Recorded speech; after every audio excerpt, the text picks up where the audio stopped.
Pemirsa, Wakil Ketua Umum Partai Golkar Ahmad Doli Kurnia menyoroti elektabilitas Ridwan Kamil di Pilgub Jakarta. Pasca nama dua mantan Gubernur DKI Jakarta Anies Baswedan dan Basuki Cahayapurnama alias Ahok ikut masuk bursa. Elektabilitas ketiganya kini disebut tengah bersaing ketat di papan survei. Ya, Koalisi Indonesia Maju yang digadang-gadang bakal mendukung RK di Jakarta pun masih belum satu suara. Lantas seberapa besar pemirsa kekuatan RK menghadapi Anies dan Ahok di Pilgub Jakarta? Untuk membahasnya telah bergabung bersama kami ada Wakil Ketua Umum Partai Golkar yaitu ada Pak Ahmad Doli Kurnia, kemudian politikus PDIP Perjuangan atau PDI Perjuangan pemirsa yaitu ada Bang Masinton Pasaribu dan juga pakar politik yaitu ada Pak Jayadi Hanan. Selamat sore semuanya. Selamat sore. Ya. Assalamualaikum. Waalaikumsalam warahmatullahi wabarakatuh. Waalaikumsalam warahmatullahi Pertama saya mau ke Golkar terlebih dahulu. Pak Doli, benar nih Golkar kayaknya masih galau buat dukung RK di Jakarta. Kenapa? Apa karena belum yakin RK ini bisa menang pilkada, masih menunggu hasil survei tadi disampaikan oleh Ketum Golkar? Ya, sebenarnya nggak galau juga. Pertama saya mau jelaskan bahwa nama Ridwan Kamil yang kemudian dibicarakan menjadi calon gubernur Jakarta itu sebetulnya berawal dari Golkar ya.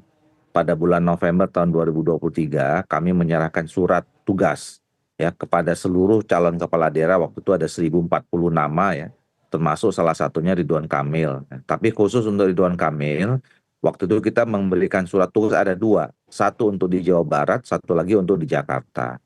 Nah, surat tugas ini isinya adalah bagaimana bagi siapa saja kader atau pimpinan yang berkeinginan jadi calon kepala daerah, mereka ditugaskan untuk membangun citra dirinya, termasuk membantu agenda Partai Golkar pada saat itu dalam Pilpres dan Pileg. Ya. Nah, kemudian Ridwan Kamil melakukan konsolidasi. Nah, pasca Pileg dan Pilpres, ya, kemudian Ridwan Kamil mengambil langkah melakukan konsolidasi dengan tagline tadi on the way to Jakarta, ya, dan memang waktu itu mendapat sambutan yang cukup baik sehingga pada saat disurvei pada saat itu elektabilitasnya meningkat dan yang tertinggi, ya. Tapi waktu itu memang kami juga memberikan surat tugas kepada Ridwan Kamil dengan asumsi bahwa Jakarta mungkin butuh figur baru ya, karena Pak Anies kan waktu itu menjadi calon presiden. Yang kita berpikir waktu itu kalau sudah jadi calon presiden tidak akan mungkin turun lagi kelasnya menjadi calon gubernur ya. Nah, maka kemudian Ridwan Kamil yang juga punya pengalaman cukup baik di Jawa Barat, tentu kita beri kesempatan apa yang sudah dia lakukan sangat baik di Jawa Barat mungkin bisa juga dilakukan di Jakarta. Nah, tapi kan terus kemudian situasinya berkembang ya, kami juga mengikuti, kami melakukan survei beberapa kali. Nah, sampailah pada situasi hari ini ya, ketika dilakukan survei dan di Jakarta sudah mulai lagi disebut-sebut nama Anies Baswedan untuk jadi calon gubernur kembali. Kemudian ada disebut-sebut juga nama Basuki Cahayapurnama gitu. Nah, kalau kita bandingkan hasil survei yang kami miliki sekarang, yang kami terima antara Jawa Barat dan Jakarta, nah elektabilitas Ridwan Kamil jauh lebih besar di Jawa Barat dibandingkan di Jakarta. Jadi ada penurunan di Jakarta, ya sangat lebih kompetitif lah, ya. Nah, sementara kan kami juga dalam Golkar ya, dalam mempertimbangkan siapa yang akan kita calonkan di satu daerah, pertama kali adalah kami melihat apakah tokoh-tokoh yang kita tawarkan ini punya kebermanfaatan ya untuk membawa situasi di daerah itu lebih baik atau tidak. Apa lebih membangun, lebih maju dan segala macam. Nah, kalau dilihat dari surveinya, approval rating Ridwan Kamil di Jawa Barat itu spektakuler sekali, tinggi sekali. Elektabilitasnya juga jauh mengungguli nama-nama yang lain ya dibandingkan dengan di Jakarta. Jadi artinya kami menyimpulkan masyarakat Jawa Barat ya masih menginginkan bahwa Ridwan Kamil itu lebih baik di Jakarta, di Jawa Barat. Baik, Bang Doli. Artinya secara Golkar menganggap lebih ideal Ridwan Kamil itu di Jawa Barat. Baik. Per hari ini. Ya. Ya. Bang Doli, Gerindra dan PAN ini kan sudah mendukung RK untuk menjadi calon gubernur Jakarta. Lalu bagaimana dengan Golkar sendiri? Bagaimana dengan koalisi dari Indonesia Maju sendiri?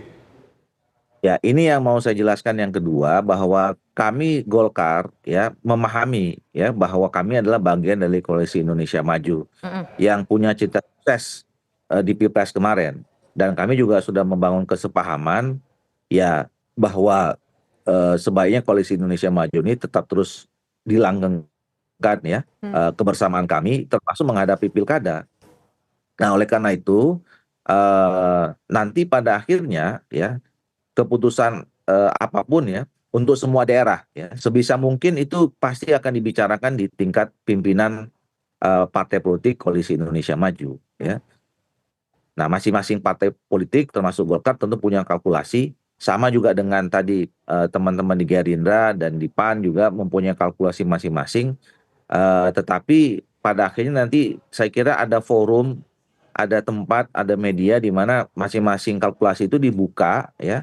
Nanti mana yang kita bisa apa namanya, cari solusinya Hmm. ya Hmm. di antara teman-teman atau di antara kami partai politik yang tergabung dalam Koalisi Indonesia Maju ini. Hmm. Ya, itu yang nanti saya akan, itu yang tadi dimasukkan oleh Pak Erlangga ya. Kita masih punya cukup waktu, masih ada sekitar 2 bulan. Mungkin dinamika juga masih bisa terjadi ya, karena ini kan juga terkait dengan politik ya. Hmm. Politik ini kan every seconds bisa bisa berubah gitu ya. Nah, makanya nanti kita lihat survei-survei berikutnya, kita cermatilah nama Ridwan Kamil di Jawa Barat atau di Jakarta dan nama-nama yang lain Hmm. teman-teman Koalisi Indonesia Maju itu Hmm. nanti akan menjadi pertimbangan pada saat pengambilan keputusan bersama ya Hmm. di Koalisi Indonesia Maju. Oke, baik. Nah, kalau dari Koalisi Indonesia Maju, dari sejumlah partai tampaknya masih perlu komunikasi bersama, masih perlu konsolidasi untuk memutuskan satu nama yang akan maju ke Pilgub Jakarta. Tapi saya ingin menuju ke PDIP, Bang Masinton. Kalau dari PDIP, sebenarnya yang paling kuat kira-kira akan dimajukan Anies Baswedan kah atau Basuki Cahayapurnama alias Ahok? Ya, jadi kalau di internal PDI Perjuangan kita sedang melakukan survei ya terhadap potret atau keinginan masyarakat atau warga Jakarta khususnya ini. Jadi ada beberapa nama yang memang muncul ya. Satu di antaranya ada Pak Anies, ada kemudian Pak Basuki atau Pak Ahok, dan kemudian ada kader lainnya, ada Bu Risma dan lain-lain. Nah, tentu kami juga harus melihat apa yang menjadi keinginan dan harapan dari warga Jakarta tentunya seperti itu. Nah, DPD Perjuangan Provinsi DKI Jakarta juga sudah menyampaikan nama-nama kepada DPP partai ya untuk sebagai nama-nama bakal calon ya yang muncul dari proses penjaringan nama-nama tersebut yang dilakukan oleh DPD PDI Perjuangan di DKI Jakarta. Dan menarik ya, dari nama-nama tersebut satu diantaranya adalah nama Pak Anies dan juga ada nama Pak Basuki Cahayapurnama yang juga menguat di kader-kader di bawah seperti itu, Mbak. Oke. Baik, kita ke Mas Jayadi. Mas Jayadi, ketika kita menyatakan bahwa seberapa kuat RK menghadapi Anies dan Ahok di Pilgub Jakarta ini, karena kita lihat bahwa nama Ahok ini juga santer terdengar gitu. Dijawabnya nanti usai jeda, tetaplah di Kabar Petang.